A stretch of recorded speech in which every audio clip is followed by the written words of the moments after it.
ತೆಗೆದುಕೊಂಡು ಕುಳಿತುಕೊಳ್ಳುವೆನು.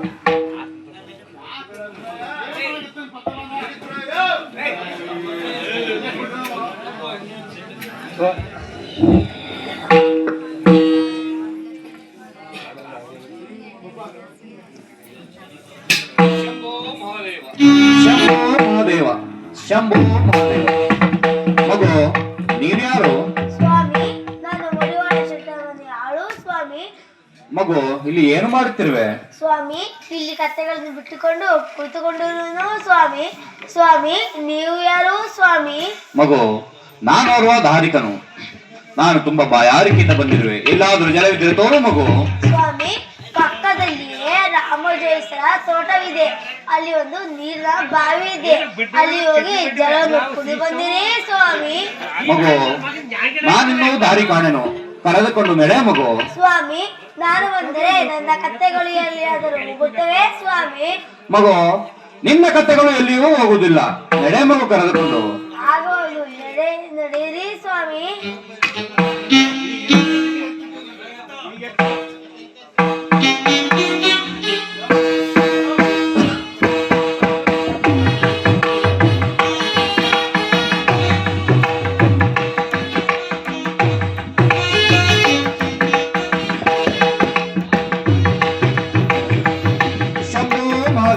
ಶಂಭೋ ಮಹಾದೇವ, ಶಂಭೋ ಮಹಾದೇವ.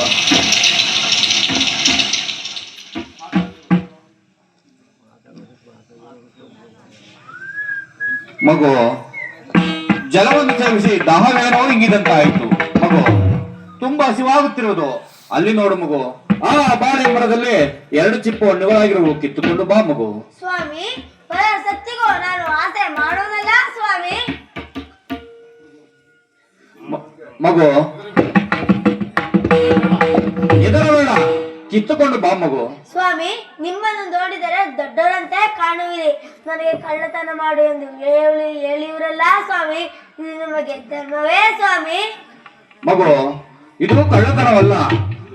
ಒಂದು ವೇಳೆ ತೋಟದವರು ಏನಾದರೂ ಬಂದರೆ ನಾನು ಹೇಳುತ್ತೇನೆ, ಕಿತ್ತುಕೊಂಡು ಬಾ ಮಗು. ಸ್ವಾಮಿ, ಪರರ ಸತ್ತನ್ನು ಪಾಷಾಣದಂತೆ ಭಾವಿಸುವುದೇ ನನ್ನ ಧರ್ಮ. ನಾನು ಹಣ್ಣುಗಳನ್ನು ಕೇಳಿದರೆ ಅಲ್ಲಿ ನನ್ನ ಕತ್ತೆಗಳು ಹೋಗುತ್ತಿವೆ. ನಾನು ಹೋಗೋಣ ಸ್ವಾಮಿ. ಭ್ರಷ್ಟ ಹುಡುಗ, ನನಗೆ ವಂಚನೆಯನ್ನು ಮಾಡಿ ಹೋಗುತ್ತಿರುವೆ. ಹೋಗುವ ಆತರದಲ್ಲೇ ತನ್ನ ಗೊಮ್ಮಟೆಯನ್ನು ಎಲ್ಲೇ ಬಿಟ್ಟು ಹೋಗಿರುವನು.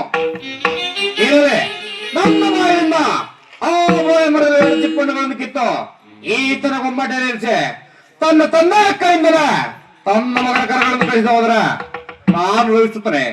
ನಾನು ಜಯಕುಮಾರನೇ. ಜೈ ಶಂಕರ.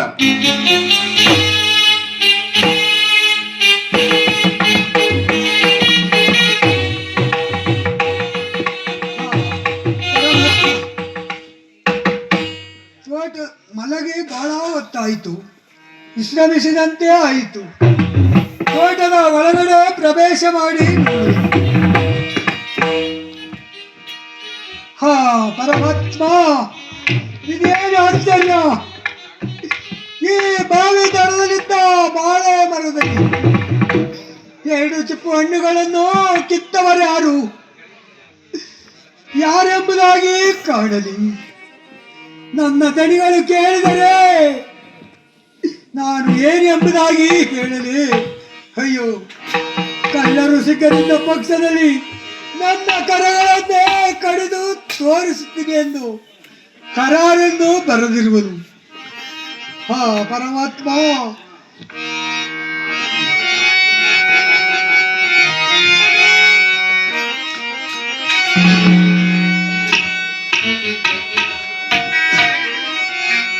ಇದು ಯಾರ ಭಾವಿನೋ, ಇದು ಲೀಲೆ, ಇದು ಯಾರ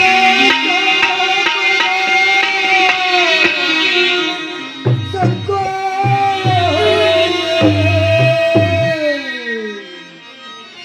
ಇದು ಯಾರ